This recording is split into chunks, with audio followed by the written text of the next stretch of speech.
The following is a special presentation of HBO Sports, celebrating 20 years of World Championship Boxing. This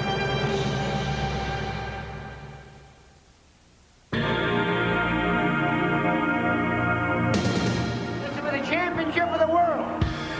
Only going through all the instructions one time. Any questions from the challenger? Any questions from the champion? Let's get along.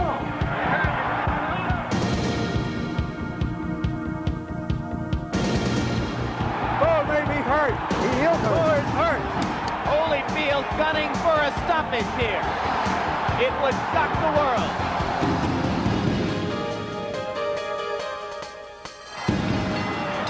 And they swing after the bell.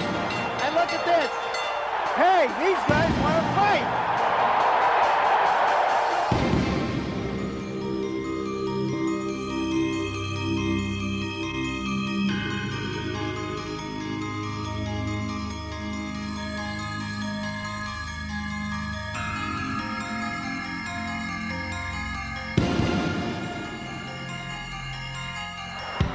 Somebody in a parachute has just landed on the edge of the ring.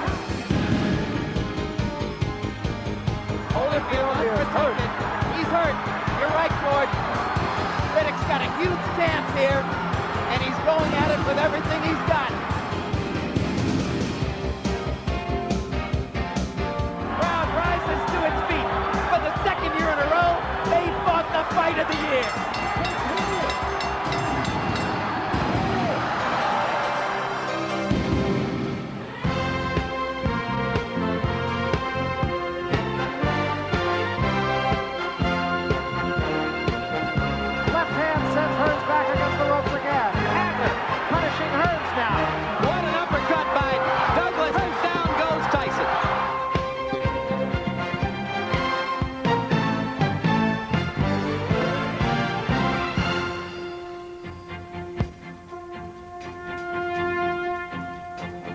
Las Vegas, Nevada, a city where we've grown accustomed to expecting the unexpected.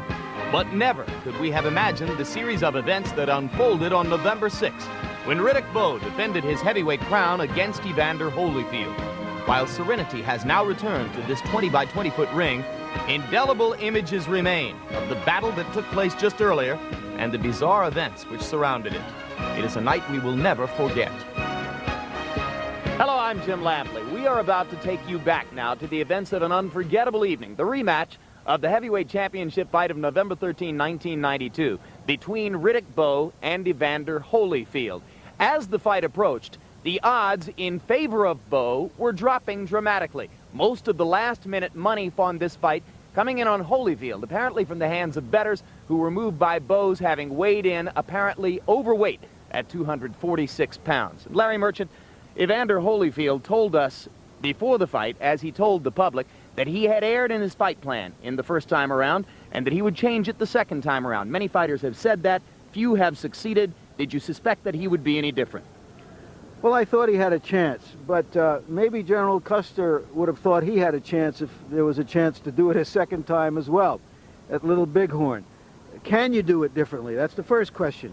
If you do it differently, will it matter? Especially with all those Indians around you. And the way that everyone was looking at Riddick Bowe, why he was a whole tribe of Indians, a great-looking, young, big, strong, heavyweight champion.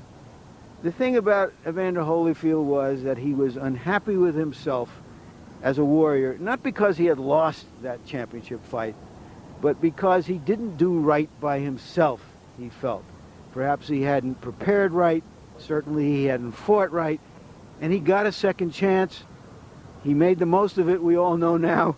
And I guess we all know as well that given a second chance, General Custer would have gotten out of Little Bighorn alive, too.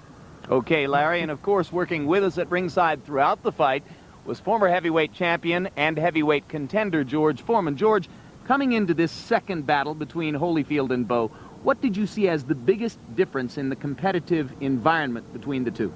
Hunger. This time, Riddick Bowe, in the previous fight, he literally jumped through the ropes. This time, he barely crawled through. He was overweight. He was ashamed of his body. His trunks was up too high to hide some of the flab that he was unconsciously, he was ashamed, he was embarrassed of. When you get into a fight like that, you can never do what you want to. Half of it is trying to hide the girth. And as we now know, that created just enough of an advantage for Holyfield to take advantage of it. But let's go back now to the evening of November 6, 1993, an evening which, because of a series of bizarre and disturbing events, and because of a sensational boxing match, will long be remembered in this sport. In the role of challenger, Evander Holyfield will enter the ring first, attempting to become the 4th former heavyweight champion to regain the title. Floyd Patterson against Ingemar Johansson in 1960, Muhammad Ali against George Foreman in 1974, and then against Leon Spinks in 1978. And in the alphabet soup of the 80s in the heavyweight division, Tim Witherspoon also secured that accomplishment. Jim, everyone who is interested in this fight knows that Evander has been saying that he fought the wrong fight the last time, an aggressive fight in the hopes that he would wear Bowe down. What everyone doesn't really know is that he was so overconfident of winning that fight that he took Bowe so lightly that, according to his former trainers, Lou Duva and Georgie Benton, on a scale of 10, his preparation for that fight was a 7. They had difficulty getting him to spar. They had difficulty getting him in the gym. And that is so uncharacteristic of what we feel about him that it's more amazing how he fought in that fight. I mean, when I heard that, I thought, gee, this is like Rush Limbaugh and Howard Stern taking a vow of silence that Holyfield wouldn't be in the gym. And, of course, Larry Merchant mentioned that Lou Duva and George Benton are now the former trainers of Evander Holyfield. He enters the ring with his new co-manager, Hammer, and behind him, the new trainer, Emmanuel Stewart. For so long, such a familiar face in the sport, trainer of many terrific fighters out of his Kronk Gymnasium in Detroit, most notably Thomas Hitman Hearns, who scored a 1-round knockout over Andrew Maynard on the undercard here. Here is a look at the record for Evander Holyfield. 29 wins, the 1 loss to Riddick Bowe, 22 KOs, but since winning the heavyweight championship against Buster Douglas October 25, 1990, Holyfield has fought 55 rounds and produced only 1 knockdown in those 55 rounds. That was in the title defense against Burt Cooper in his hometown of Atlanta. And here is Riddick Bowe ready now for the 2nd defense of the IBF heavyweight title, the 3rd defense of the WBA heavyweight title. The discrepancy is the product of the fact that the International Boxing Federation, the IBF, refused to recognize the defense against Jesse Ferguson in Washington, D.C., saying that Ferguson wasn't a worthy opponent. Which Bowe then went out and proved. I have to ask you something again, George. Riddick Bowe is building himself a house in Maryland with a 16-car garage, a 4-lane bowling alley, a 3-chair barbershop, a 5,000 square foot swimming pool, and a huge bedroom with a kitchen in it. George, he's no longer hungry. He doesn't even look hungry anymore. George, did you ever think of putting a kitchen in a bedroom? Yep. I think Larry, you asked the wrong question. You asked the wrong guy. That's just what I'm saying. You know, some guys just know how to live better. They have greater imaginations. But he tells you want to put the kitchen in the bedroom, what he intends to do, huh? Well, it's something that Riddick wanted to do with the huge sums of money he has already earned and expects to earn in the future as heavyweight champion. Of course, Evander Holyfield would like to knock a few thousand square feet off that floor plan. The way he's bundled up, it looks like he's coming up to the mark for the downhill skiing championship at the Olympics. It is chilly here.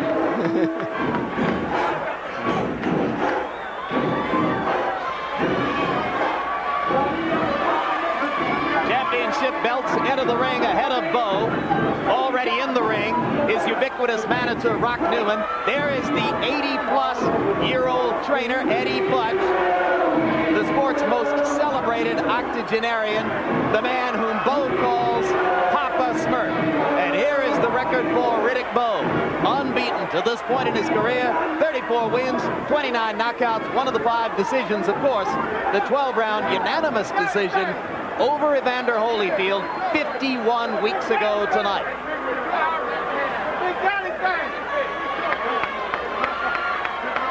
This fight was preceded by a weigh-in that took place 55 hours before fight time. Here's what happened. The challenger, the former champion, Evander Holyfield.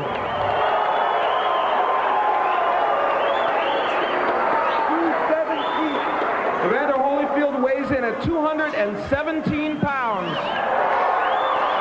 Next up on the scales, the man who holds the WBA and IBF World Championships, Riddick Bowe.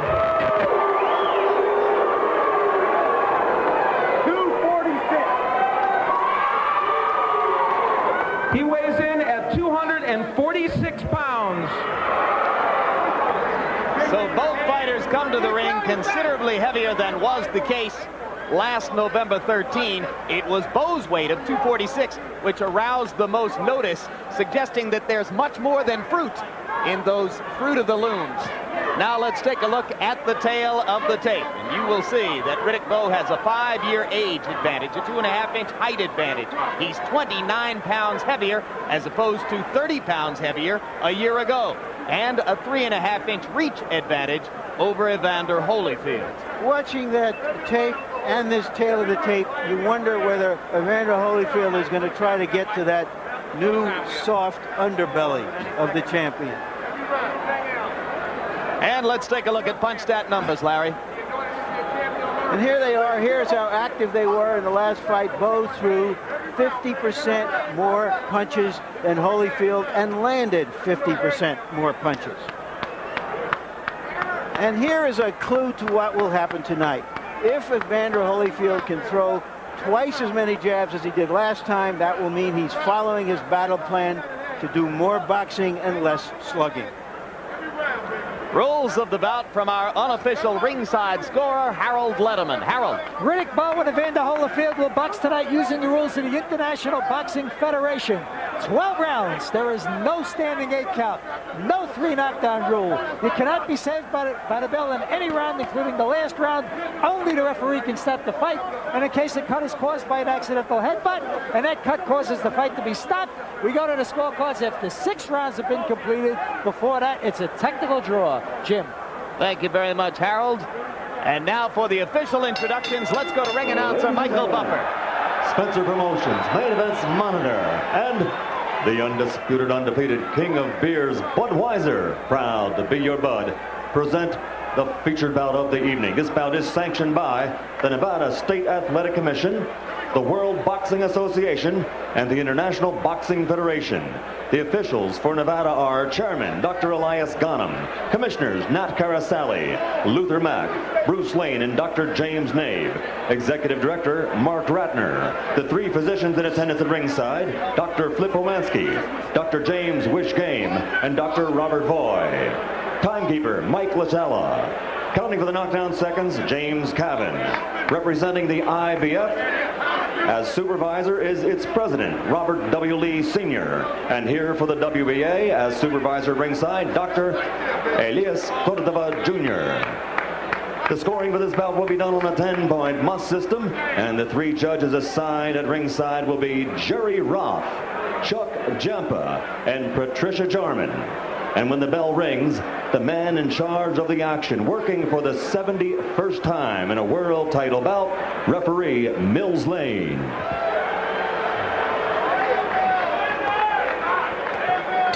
And now, ladies and gentlemen, from the site where legends are made, Caesar's Palace in Las Vegas, Nevada,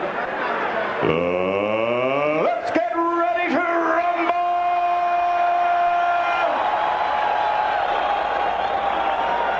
12 rounds of boxing for the heavyweight championship of the world. Introducing first, fighting out of the blue corner, wearing the gold trunks with black trim and weighing 217 pounds. This 1984 Olympic medalist has a professional record of 29-1 with 22 KOs. He is a former two-time undisputed world champion in 2 different divisions.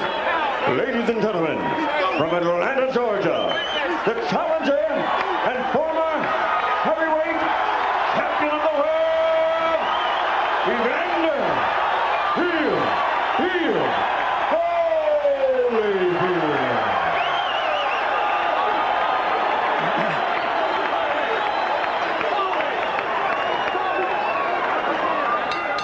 And across the ring, his opponent fighting out of the red corner, wearing the white trunks with red trim and weighing in at 246 pounds. He's also an Olympic medalist, winning super heavyweight silver in 1988.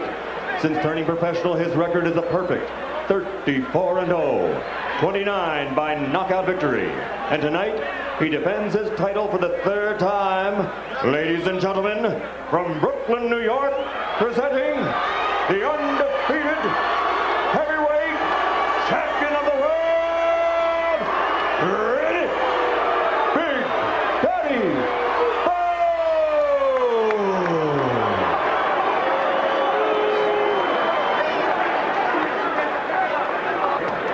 Okay, now, Eddie, I want to tell you, if he goes right here, I'm not going to call it low. That's going to be all right. Fair enough?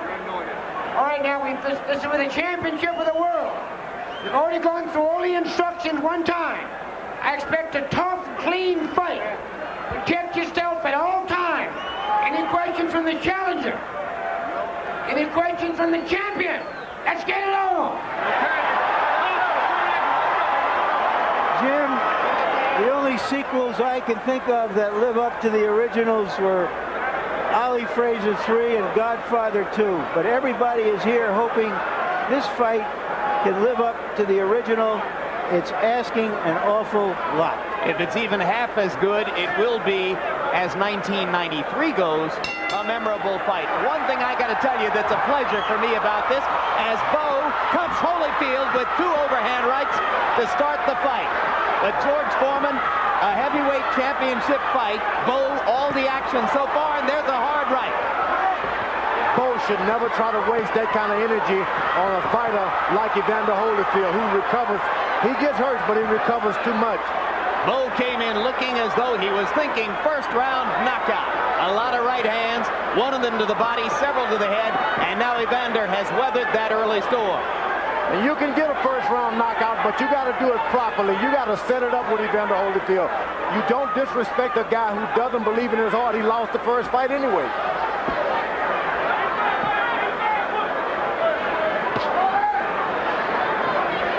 The first time Bowe fought Holyfield, he was really proud of his body. This time, he's got his trunks way above his waist. He's a lot to be ashamed of, so he's trying to get this thing over with as quick as he can to compensate for his lack of happiness with himself physically. It's more than just the extra 11 pounds. He looks softer all over, right, George? He is not proud of his body tonight. That you don't want that in a young fighter. Holyfield steps in with a left to the side of the head and a right to the chest. Bowe lands a jab and a right hand. Holyfield claimed he would box, said that he would stick the jab. Already, Bowe has tried to lure him into a bit of a war. Riddick Bowe has made the awful mistake of going out there at that kind of weight, wasting that much energy too quick.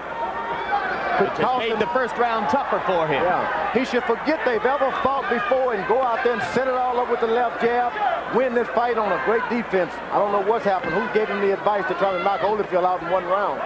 George, I thought that he hurt Holyfield early and he wanted to jump on him, and then he found out that he really hadn't hurt him, and he stepped back, and now he's boxing again. Yeah. No, he really planned on getting out there and knocking this guy out in the first round. This Jesse Ferguson thing gave him a false sense of security. You may be right. Trading punches at center ring. Holyfield ending the exchange there. And as both men conserve energy a little bit, the point I wanted to make, George, 2 relatively clean livers, both of them serious, devoted fathers, both of them the kind of people who treat reporters like us with respect and courtesy. It's hard to root against either of these 2 guys. You got to wonder, Riddick Bowe, we talk about clean living. He's eating a lot more pork chop than Evander Holyfield, spare ribs and everything. Well, pork is cleaner than a lot of other stuff, but you make a good point. It's not so much the pork, it's just that he eats.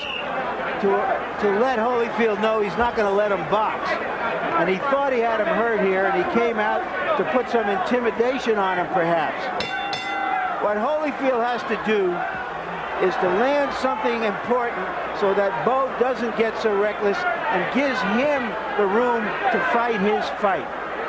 Holyfield has already established to Bowe, this is going to be a long night, buddy, and you're going to get yourself a nice little whipping. You may beat me, but you're going to get whipped. Well, but after all the talk of boxing, Holyfield came out and threw a total of 4 jabs in round number 1. So he is back to the warrior mentality we've seen in the past. He did a lot of retreating, which was good. Now Bowe is back on track. He's using his jab, standing on the ball, got his balance real good. Starting to blow his nose a little too early. He can swell up real easy. Bowe sticking the jab. You notice, George, they used the in swell under both of Bowe's eyes between rounds. Holyfield lands a right and takes one in return. But believe me, Bowe got the worst of that exchange. Mills Lane warning Bowe about holding and hitting.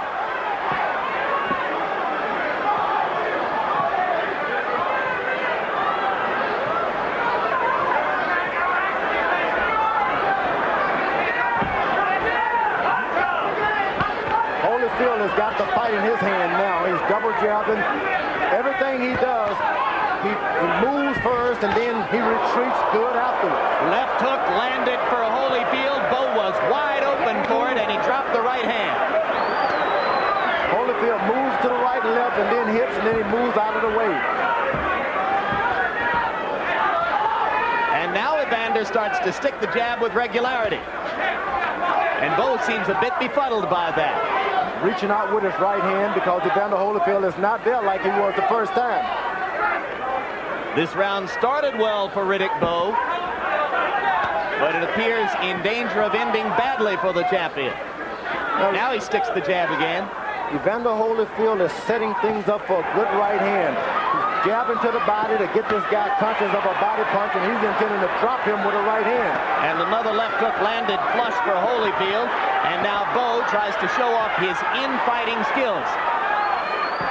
One of the big weapons in Bowe's arsenal, he is regarded as a great in-fighter, particularly for a big man. Holyfield is counting on a counter right hand. If he catches Bowe, he's going to drop him. Bowe should just stick with his left jab until 4 or 5 rounds and open up with the right hand later. That was Bowe who landed the right hand. That one missed a little short.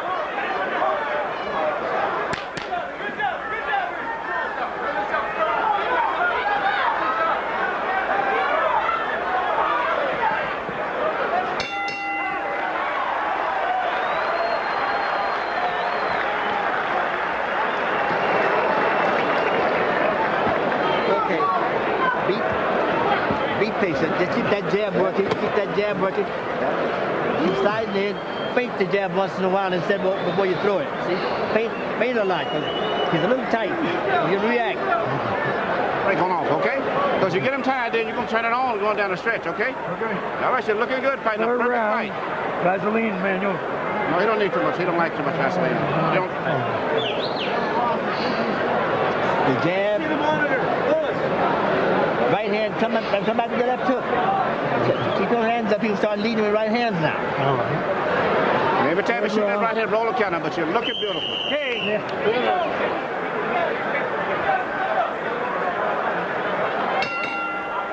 Evander Holyfield has said that a race car, good race car, doesn't need a new engine. It just needs to be tuned up a little differently sometimes.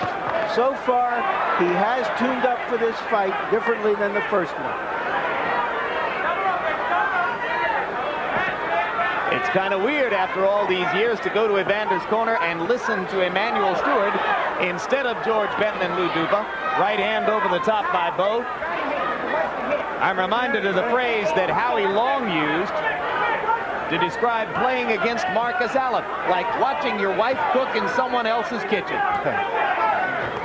Riddick Bowe is allowing Holyfield to move around on his feet a little too much. He should try to disrupt that. How, George? Well, he's letting him bounce and get relaxed out there. What you got to do is put the pressure on him, make him fight without fighting himself with this jab. Good right to the body. That was good by Riddick Bowe. By Bowe. Excellent right to the body.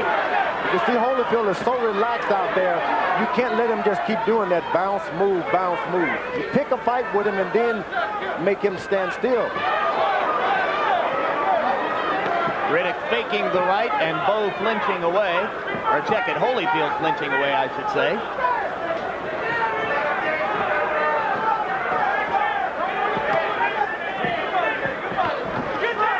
Jab landed twice. Right hand wasn't there. That time the right caught leather from Holyfield's glove. Holyfield pawing with the jab now and lands a right hand in close. And if Holyfield continues to land those pecky right hands, it'd be an advantage to him as the fight go on. Bowe has got big eyes, and they seem to swell up easy. Shouldn't try to land a heavy shot, not too soon.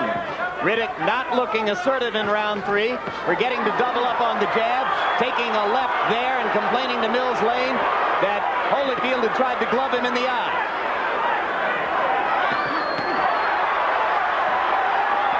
It is Evander who throws combinations. Bowe throwing one punch at a time. Evander Holyfield is the best combination fighter of the two. Bowe is a better right-hand shot, but Holyfield is the best combination fighter. And things are going well for Holyfield at this point. Now Bowe is picking up his jab. He can win this fight with a jab if he so chooses. If he remembers to double and triple up with it. Because every time he throws just one jab, Holyfield looks to counter over the top, George. The thing about it, Holyfield has not landed one good left hook to the body yet. And if he starts landing that left hook to the body, that right hand is going to come a lot easier for Evander Holyfield. He's got to remember to throw it there first. He's been doing a lot of headhunting. Yeah. Right hand by Bowe. And it hurt Holyfield. The fight so far. It hurt Evander. That right hand hurt.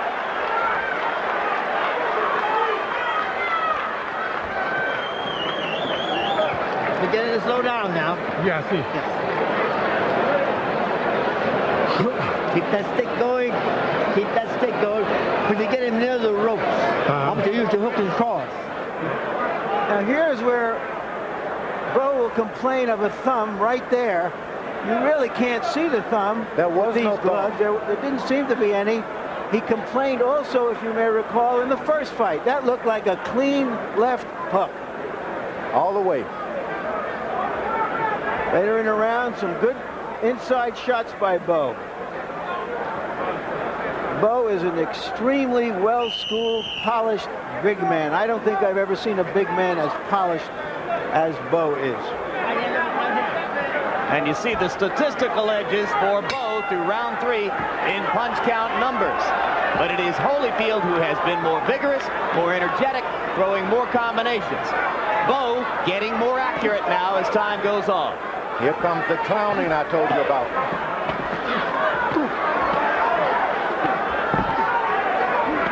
Holyfield starting to go to the body. Bowe comes upstairs, lands a left hook.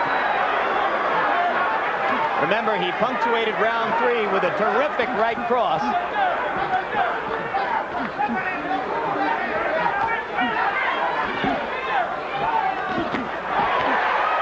All because Riddick Bowe decides to clown with a real Olympic champion. You just can't clown with certain guys. Left hook by Holyfield. Bowe going to the body. Action reminiscent of round 10 in the first fight. One of the great rounds in the recent history of boxing. In the first fight, Riddick Bowe was so thin that his hands just moved by themselves. This time, he's got to do so much with so much effort. So little with so much effort. Holyfield leaping in and taking a right to the body, and an uppercut, and a right hand over the top. That's the shot that Evander can't take, is that uppercut of Bowe.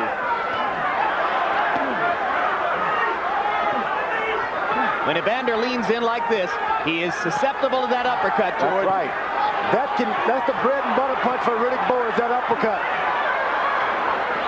They trade leather at close quarters. Holyfield trying to remember to go to the body. He better remember to get out of there. He's got too many rounds left to start mixing it up with the big guy. You don't want to go shoulder to shoulder with Riddick Bowe. He is too sharp and has too many weapons inside. And not only that, as he leans on you with that 246, 50 pounds, really, it starts to wear those thin legs of Evander Holyfield down. That's a strategy you understand pretty well, huh, George? Yeah, you lean on him and you keep leaning, and the thin legs can't take it.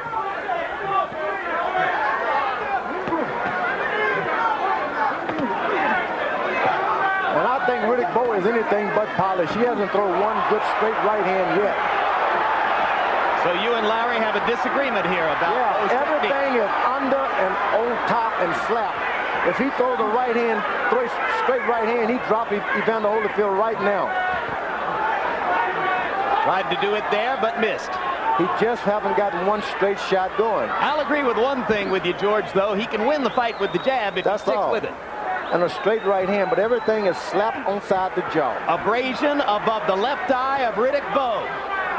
There may be blood beginning to emerge from Bowe's left eye. Holyfield lands a right on the target. And a left hand for Holyfield. And they swing and swing after the bell. And look at this.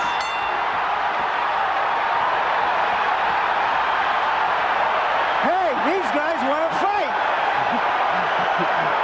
I've never seen anything like that.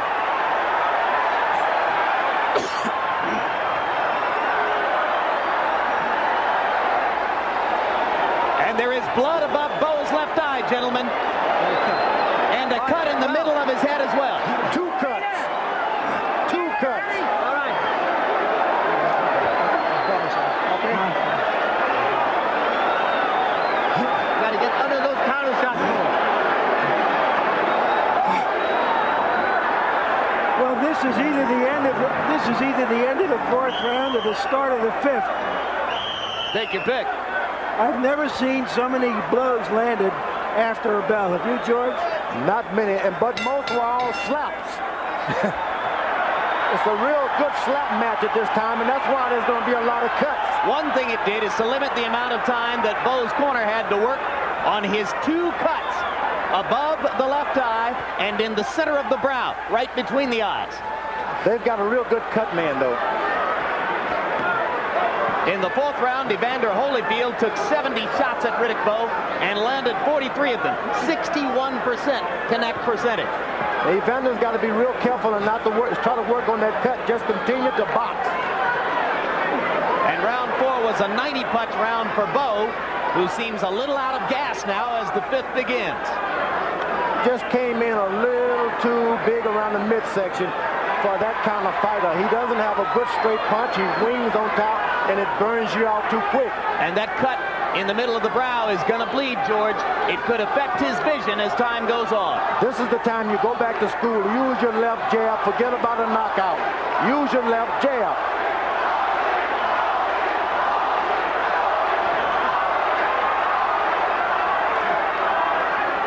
He could win it with his left jab. I don't know why they didn't tell him that. He's becoming an easy target for Holyfield as the trickle of blood begins to bother him. But he still has this good, big right hand if he can ever make it go straight. Now, Holyfield cut Alex Stewart in the first round of their fight on June 26th. And after that became a less effective fighter as he tried to target the cut. There he lands a right hand, and Bowe comes back with a right and a left. But Bowe is doing all of his stuff real close. He's ineffective. He's got to keep this man on the outside of his shots.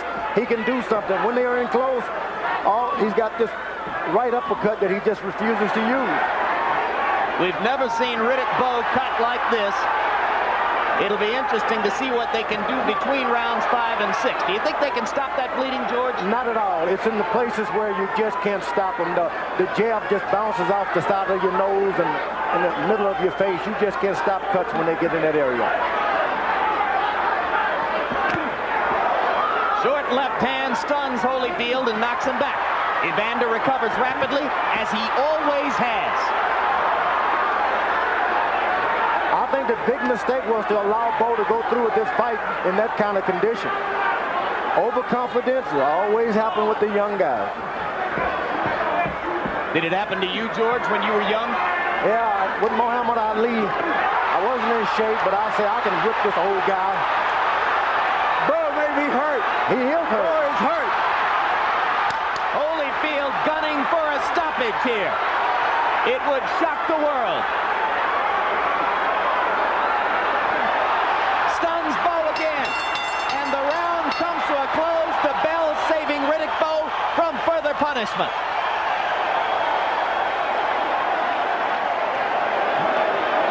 Let me see that. I got it, Doc. Give me a I know, shot. I just want to see it.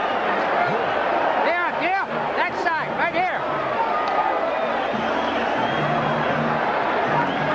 Get your hands up. Get your hands up and move. Hands up and move. Jab and move around until you get... And here's where Bowe hurts him, right in there.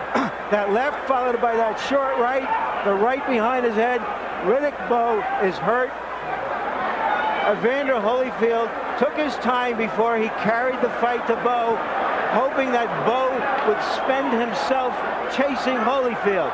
Instead of going at him early this way, he has waited. And right now, he is on top in this fight.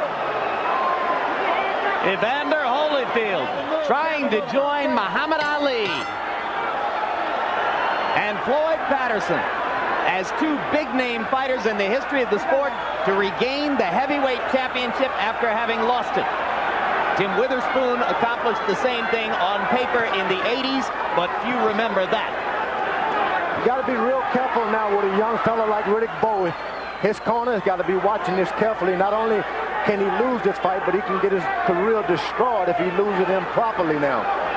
Sometimes there's a towel that you can always throw in if it gets too rough. Because he's not only being whipped, he's being cut bad. The blood, you lose a lot of your strength. Holyfield commanding with the jab. Bowe once again starting very slowly in this round. Bowe is not starting. Bowe is now surviving. There he is slapping with the right hand again, George. Yeah, he has. He's not, I don't consider him at all polished. He's got power because he's big. But if he had a good straight right hand, Evander Holyfield is easy picking to him at any time.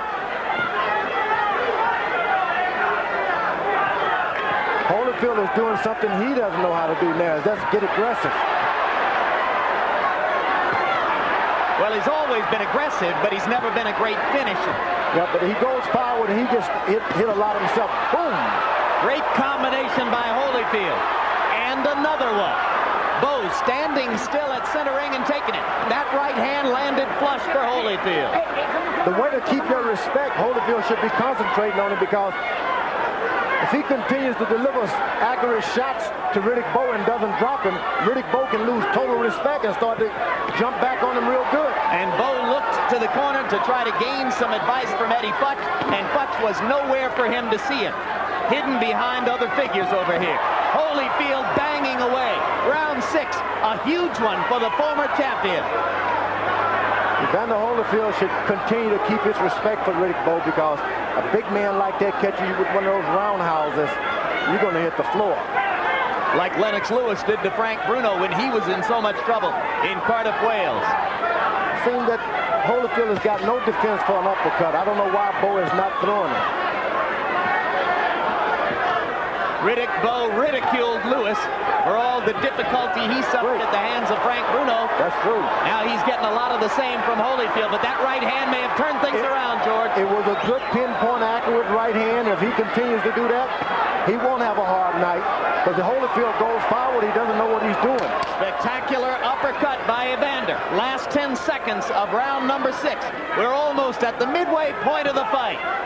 And what a battle it's been, particularly for Evander Holyfield.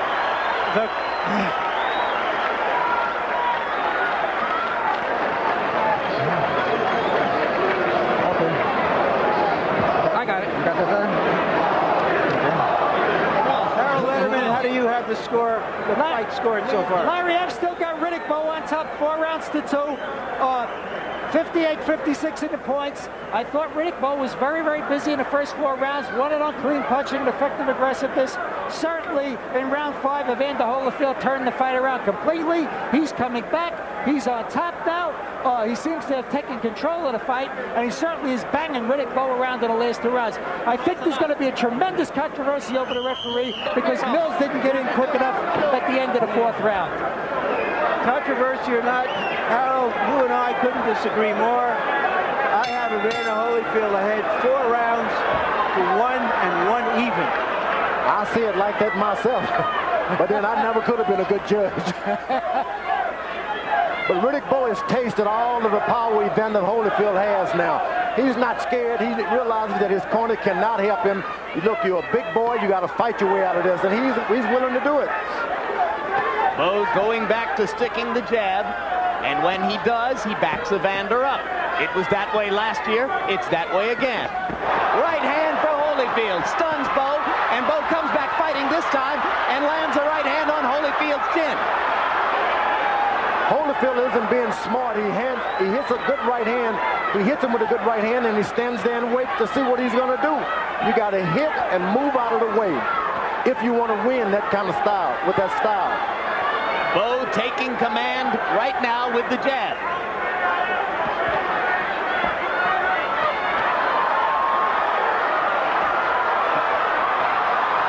Someone is telling... And somebody in a parachute has just landed on the edge of the ring, has been pulled away by security guards. The fight has been brought to a halt. There's a massive melee at ringside as this fellow with a motorized parachute has landed right on top of spectators and officials at ringside. He's in the midst of a mass of security guards now. Rock Newman, Riddick Bowe's manager, was right there. This is a monumental disaster. Right now, police are filing by me at ringside and grabbing this gentleman who has created a monstrosity of an interruption in the bout. His parachute has caught itself up on a row of ring lights. Now we're going to take a look at an earlier shot of the parachutist before he came down. There he was on the left of the ring. And let's see what happened as he approached ringside.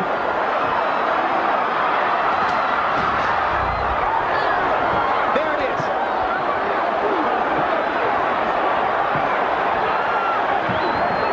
He hung himself up right on the lights, as you see there, and his body landed on the ring apron right on top of a variety of people. Well, this is the most bizarre thing I've ever seen at a prize fight. And I've seen a few bizarre things. Dangerous about this, it wasn't only a parachute. He's got some motorized exactly. Stand on there. It's a heavy, up a lot of people. It's a heavy capsule under that parachute with a motorized attachment. There could have been a propeller there for all we know, George.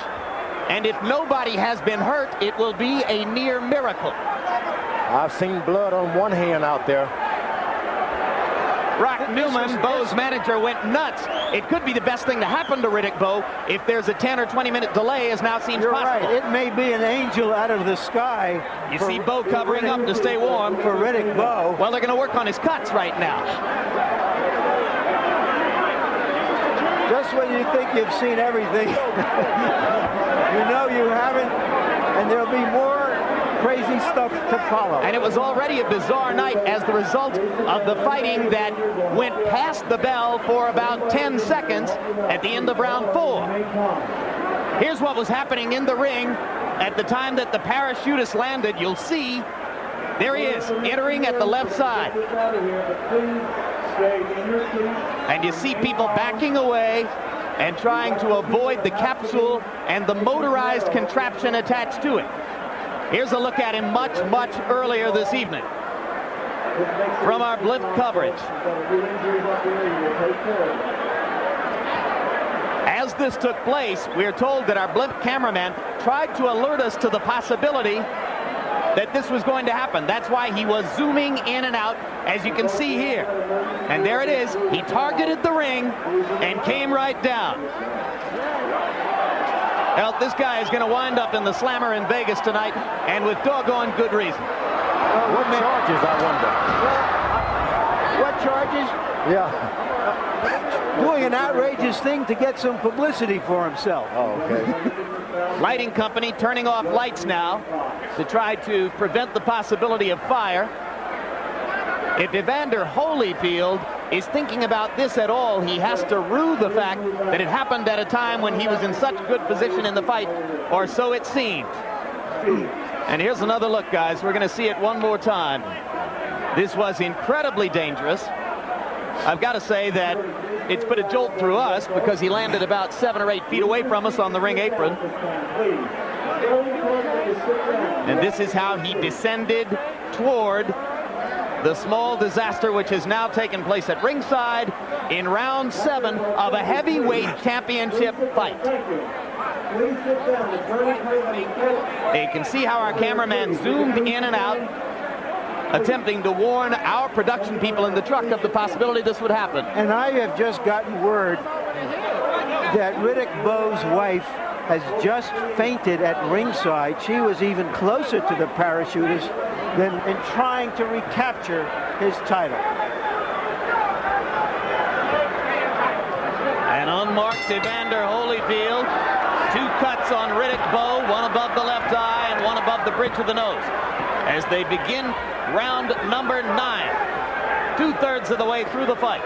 Punches in round 8. Bowe landing more, Holyfield a higher percentage. Both men punching accurately. Riddick Bowe is getting kind of desperate with that right hand now. He needs to set it up with the jab. Got to set it up behind a jab, and it can happen real easily if he only believed in it.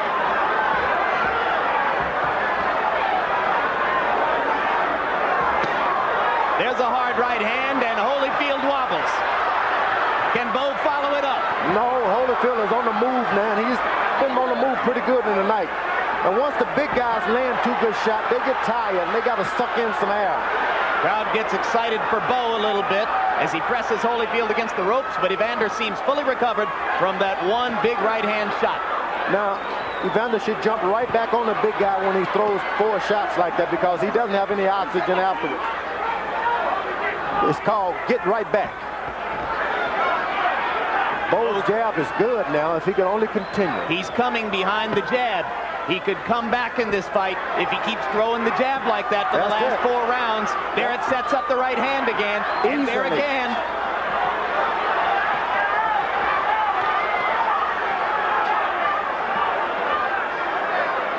Holyfield should just forget trying to slug it out with this guy. Hurt him and get it out of the way. Holyfield staying in, becoming a target. Bowe starting to heat up.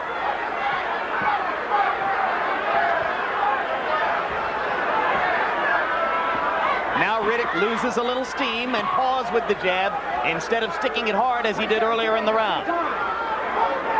Holyfield has tended to dominate the last minutes of the round as Bowe has run out of gas and Holyfield's superior conditioning has shown up. And at this point, we're starting to see Evander Holyfield's left hook to the body, which we hadn't seen earlier. Bowe is trying to counteract by going below the belt. This time, Holyfield doesn't ask the referee for help as he did the first time. Solid right hand inside by Bowe. Holyfield leaned into it. Holyfield actually landed the right hand first that time. Another right hand. Left-right combination. Bowe misses with the uppercut. But why Holyfield leans in after he lands that right hand, I don't know. Throws the right hand and falls right into Bowe.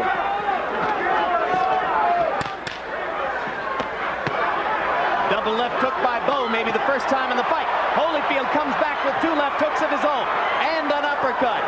And another flurry to end the round by Evander Holyfield. And again, Lane has to keep them apart.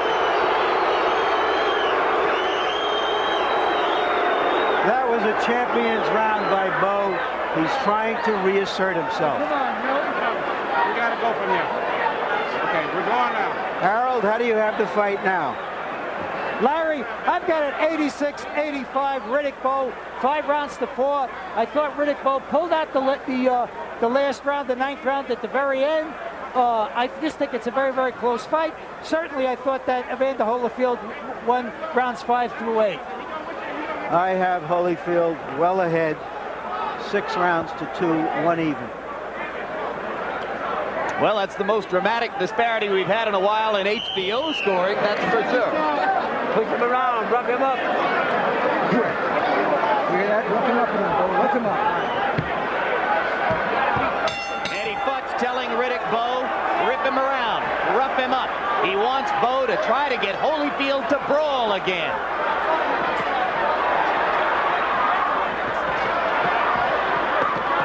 Infighting where Bowe may have the advantage. Why Holyfield lays in there with that big man is a great mistake. The only thing he knows how to do, George. It isn't necessary at all. You get your shots and run away. Warrior's heart, Warrior's mentality. We're into the 10th round, and of course, you can't forget what happened in the 10th round a year ago when the two men fought a pitched battle with a seesaw momentum. First Bowe dominating and seeming on the verge of a knockout, then Holyfield coming back. Once again, 51 weeks later, they are trading leather in the 10th. Holyfield is doing so good when he lands 2 or 3 jabs, move out of the way, go back, he do it again. Right hand by Holyfield. He falls forward. He shouldn't fall forward once he does it. Clean jab, snapping Bowe's head back. Holyfield much the sharper puncher so far in round 10. Bowe landed a right inside. Better be careful. Bowe is trying to use every dirty trick in the book, hitting below the belt, hitting on the break, waiting for the bell to land another shot.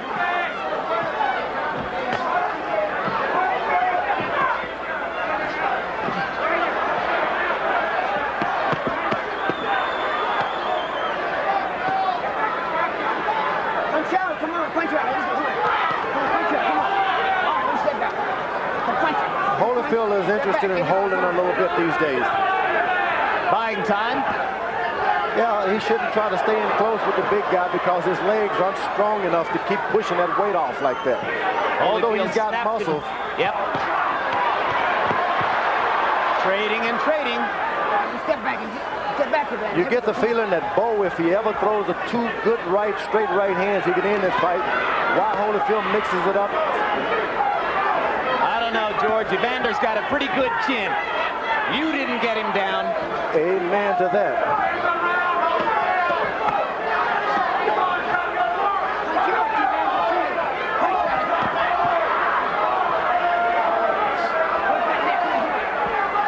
Round 10, a bit of a lull now.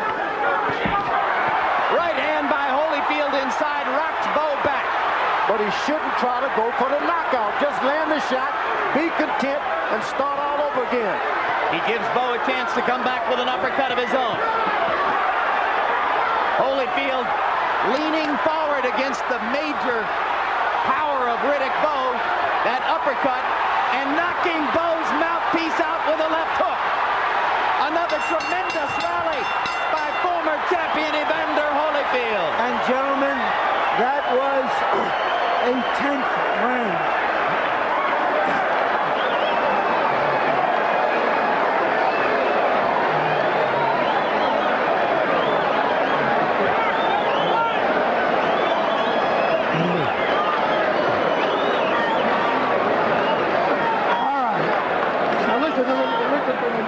You can win this fight. It's yours. It's 10. You got 6. All right, I think Holyfield senses that he has the fight in his hands and that the champion is on the defensive. And he's going at him. He's not going to give him a chance at a distance. He feels comfortable inside now, George. You just saw the mouthpiece flying out. And once again, that is a kind of symbol of what's been happening in this fight. What a tremendous effort by Holyfield. What a test for Bowe as champion coming up in these next 6 minutes. You would think it was Handel's Messiah here a month and a half before Christmas as the crowd chants, holy, holy, holy, and Holyfield delivers another right hand. Riddick Bowe has been doing a lot of bashing on Holyfield, talking about him, saying cruel things, and you'd be surprised the public just doesn't like that all the time. to say nothing of Holyfield. Holyfield marshaled his anger. He never went back at Bowe in those news conferences when Riddick called him a jughead and a gargoyle. He saved his ammunition for tonight. Evander saving everything for counter right hands. And he's moving good. When they fought last, his feet were more stable. He didn't bounce around like this in the 10th, 11th round. Left hook inside by Holyfield.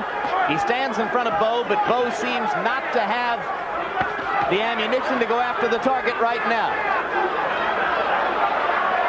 Riddick Bowe's corner told him when they get Evander Holyfield against the rope, go for it. And this is the first time he's tried it. George, do you think after all these rounds and all the shots that Bowe has taken that he still has the strength to knock out Evander Holyfield? I do believe. You remember, you talk about how polished he is, but he hasn't landed that good polished right hand that he has. If he gets it, he can win this thing. I think Evander Holyfield has taken the polish off him. Holyfield winning most of the exchanges at close range against a guy regarded as a terrific infighter. Bowe not quick enough tonight.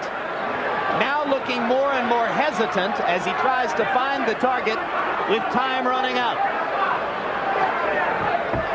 Bowe is a desperate man. You just don't fool around with desperate guys like this.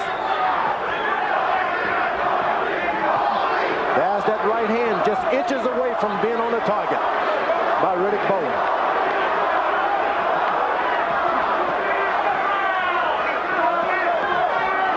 Riddick Bowe promised his followers a knockout in this fight. Now he is fighting to survive, or so it would seem.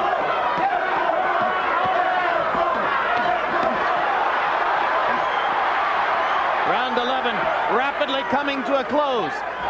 And surely Evander Holyfield believes in it. Tries that counter right hand. Evander Holyfield has been waiting for that right hand all night. It's the same one that dropped Buster Douglas. It hit him, didn't hurt him, but it got him with it. 10 seconds to go in the 11th. He got him again. Got him again. Tremendous right hand shots by Holyfield. Surely he believes in his heart, regardless of what's on those judges' scorecards, that he's 3 minutes away from taking his title back.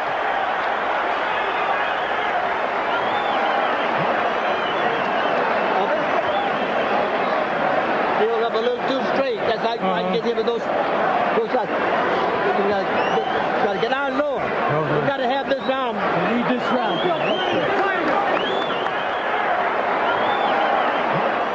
Here we see Evander Holyfield given a second chance and making the most of it.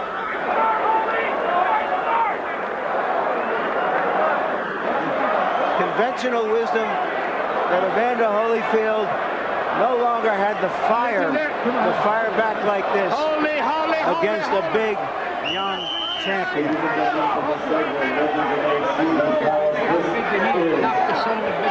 Round number 12, the final round, the round of applause. Evander Holyfield and Riddick Bowe, final round.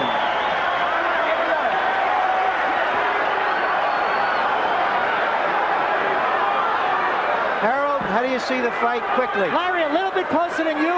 105, 104, 6 rounds to 5, Evander Holyfield. But for the first time all night, our Harold Letterman now has Holyfield in the lead.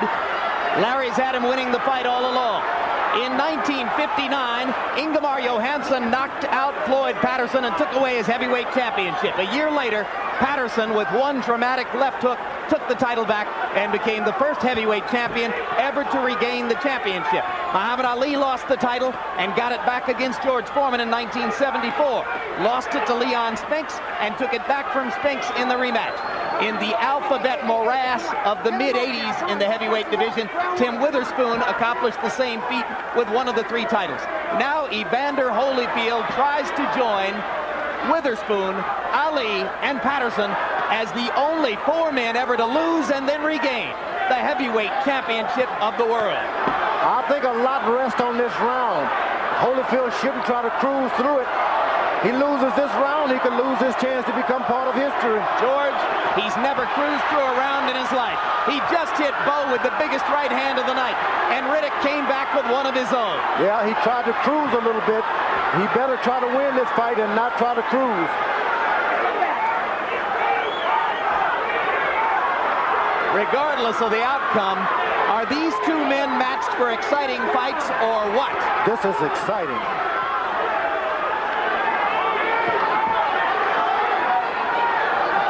Holyfield waiting for that good right hand. He doesn't understand. You can lose a fight waiting.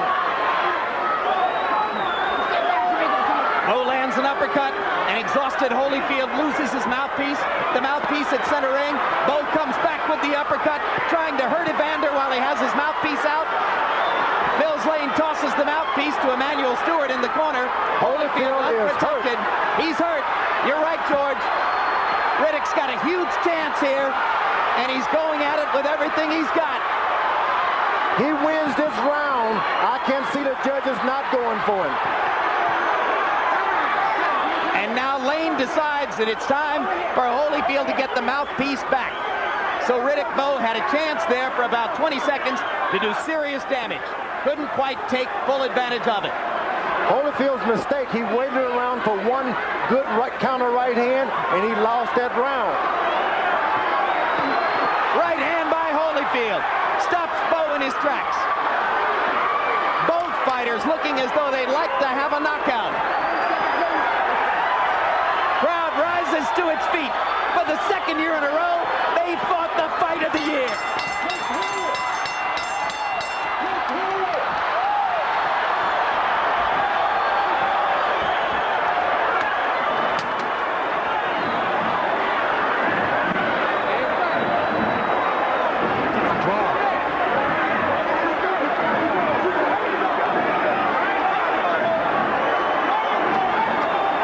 Sometimes, gentlemen, the sequel can be better than the original, even when the original was terrific.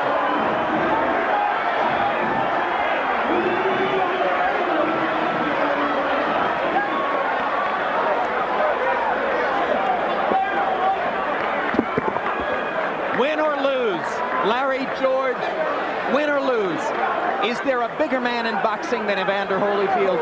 I think not. Holyfield has proven beyond a doubt that he's the bigger in the heart. That right hand that he waited too long for, he finally connected. A tremendous finish to a tremendous fight. It was a fight, it seemed that neither guy really wanted to end. They kept fighting after the bell whistle. Good right hand again. Let's hear it, Mike. And now. Right. Bowe was waiting, throwing shot. And now, with the crowd still wobbly and shaking off the effects from that stunning event when the parachutist landed on the apron, with the two fighters reeling from the battle in which 4 times they continued hitting each other after the bell, with Judy Bowe at a hospital and Riddick Bowe uncertain as to her condition. These two fighters wait for the judge's verdict in a heavyweight title bout. Harold Letterman, our unofficial score. How did you have it? Jim, I had it 6-6, 114. I got it a draw. I thought that Riddick Bowe definitely pulled out the last round to pull out a draw in the fight. Very, very close. And here's the official decision. Cards. Chuck Jampa scores the bout. 114. 114. He has it even. Patricia Jarman scores the bout. 115 to 114. Jerry Roth scores it. 115 to 113 for the winner by majority decision. And once again, heavyweight champion of the world from Atlanta, Georgia, Evander Holyfield. He won it.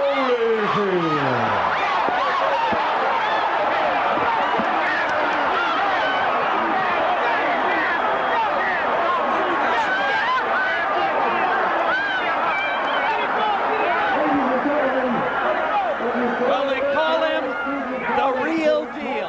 And tonight, He was all of that. Moments after the decision, Larry Merchant had the chance to speak with both the returning champion and the deposed one. Evander, congratulations. You tell me in your words the difference in Evander Holyfield for this fight and the last fight. First of all, I'd like to thank God for giving me the courage and give me an opportunity to retract the mistakes that I made in the first fight. And the difference is that a boxer smarter to fight. It took some time for me to slug with him just to get the respect.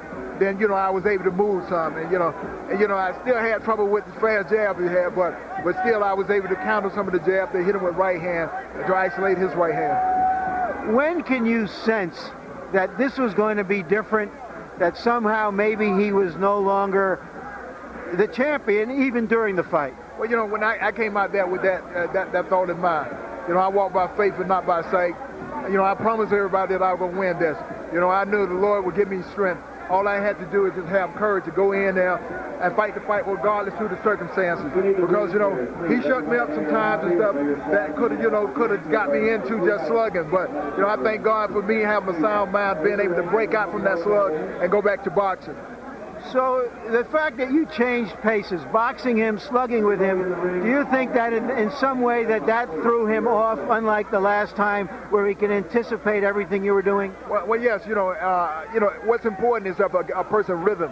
When a man is... All right, champ. I'm coming back. I want him again. I want him again. Look at here, y'all. Y'all see that nose?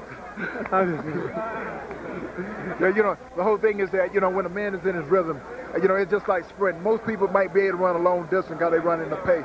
But if you make him chop it up, then, it throws their rhythm. And, he's a big man. To stop and stuff really messed the guy up. So, I realized that to get me tired, so I knew it had to make him even tighter.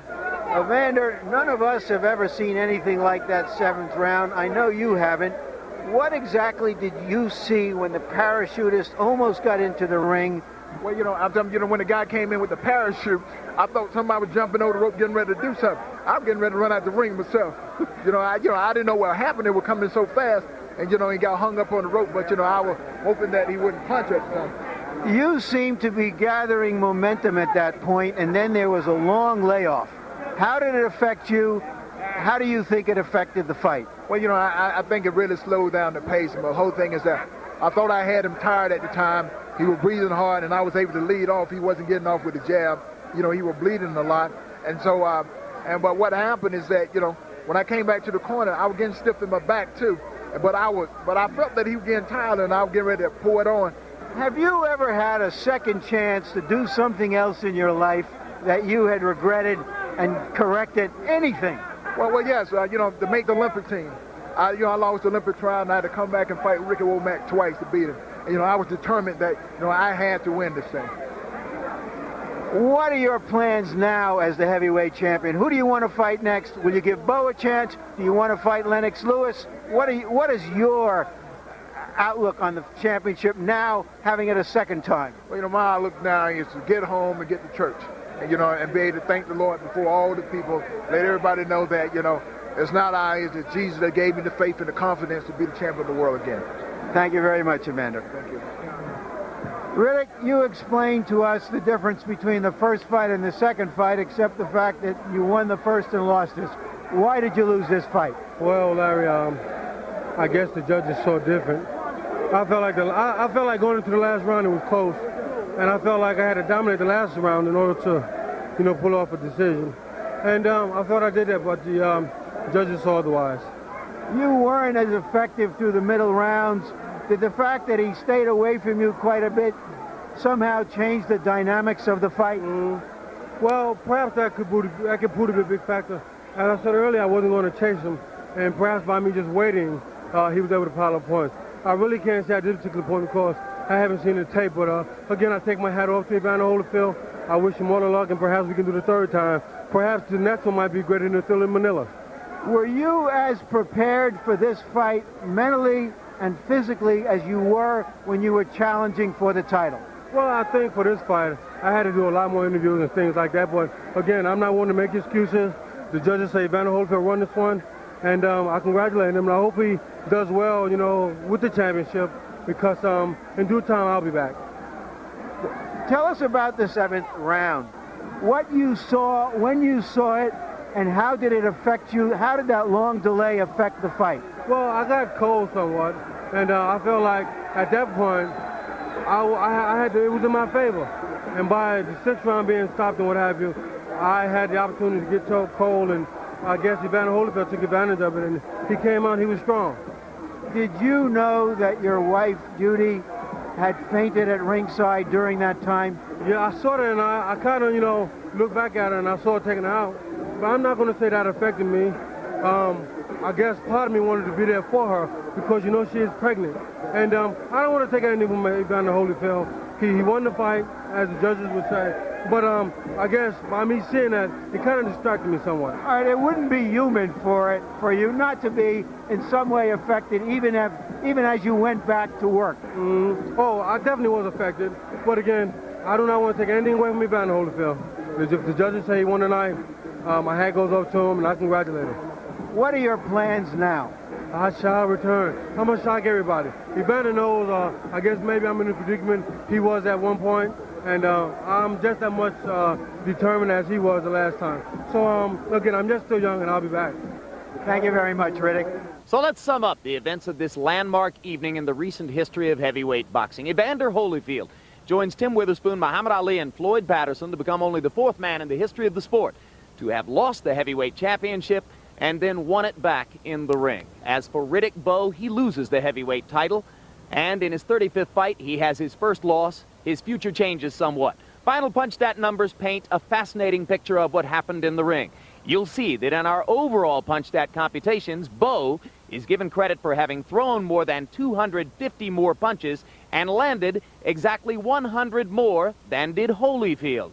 But when you look at power punches, hooks, crosses, and uppercuts, that tells you a different story. When they stood toe-to-toe, Holyfield landed at an astonishing 53% rate, and that, in the eyes of the judges, was enough for him to win back his heavyweight title. George Foreman, what does this do to Evander Holyfield's place in the history of heavyweight boxing? Well, he's proven that tag now the real deal. He's recaptured the heavyweight title, which is a few heavyweights of a lot of try, but few have been able to do. He did it in grand fashion. It wasn't given to him. He won it. And let me tell you, he puts his name right there with Floyd Patterson and Muhammad Ali, well, who did it by beating you in October of 1974. But we've got other great memories to treasure tonight, George. One of them, that Holyfield proved he could beat a man who outweighs him by 30 pounds, and a lot of people didn't think that was possible.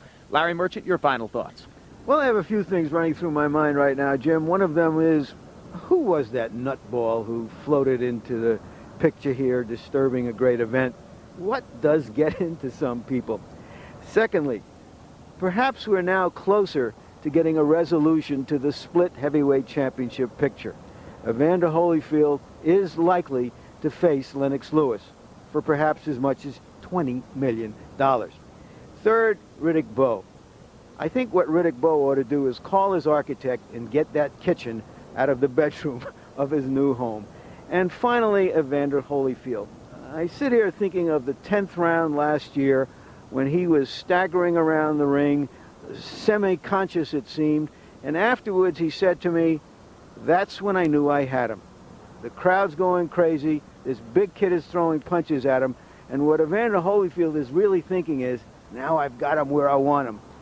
Jim, fighters like that you can count on the fingers of a boxing glove, and boxing gloves don't have many fingers. No, I think there's really only one.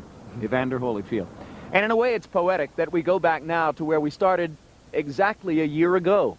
You have a veteran heavyweight champion in Evander Holyfield, a cadre of young contenders headed by Lennox Lewis and Michael Moorer, and yes, Riddick Bowe. And whatever happens next in this topsy-turvy heavyweight division, we'll continue to bring it to you on HBO. Some final notes. Judy Bowe, 3 months pregnant, taken to Valley Hospital in Las Vegas after fainting during the 7th round delay, was released later that night, pregnancy intact, and is now resting comfortably at home in Fort Washington, Maryland.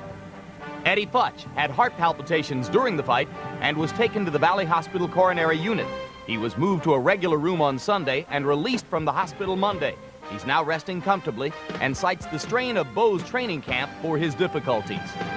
The parachutist, James Miller, now referring to himself as Fan Man, was taken to University Medical Center in Las Vegas and released later that night after having been treated for minor cuts and bruises. He was arrested by Las Vegas Metro Police, charged with dangerous flying, and released Sunday on $200 bail. A court date is set for the end of this month. 2 civil suits are planned against Miller. One by Bernard Brooks, a member of Bowe's camp who was cut when Miller came crashing down. The other suit is being filed by Spencer Promotions, Rock Newman's company, with the charge of disruption of promotion. Spencer Promotions will also ask the Las Vegas prosecutor's office to file a charge of assault against James Miller. If by chance you have tuned in late this evening and haven't had an opportunity to see all of Bowe Holyfield and the events that surrounded it, this fight will be rebroadcast on HBO late Friday night, a half hour past midnight at 12:30 a.m. and Saturday, November 13 at 6:30 p.m. Eastern and Pacific time.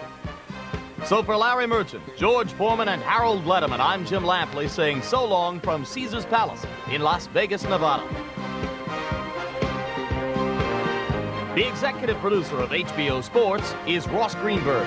Tonight's coverage of World Championship Boxing was produced by Ross Greenberg and Rick Bernstein and directed by Mark Payton and Jeffrey Payton Goff. The associate producers were Kirby Bradley, Kendall Reed, and Steve Cohen. The assistants to the producer were David Leipson, Adam Berger, Artie Curry, Rusty Billingsley, and Greg Backer. The production managers were John McCallie and Ralph Cohen, and the technical supervisors were George Wenzel and Bob Hunter.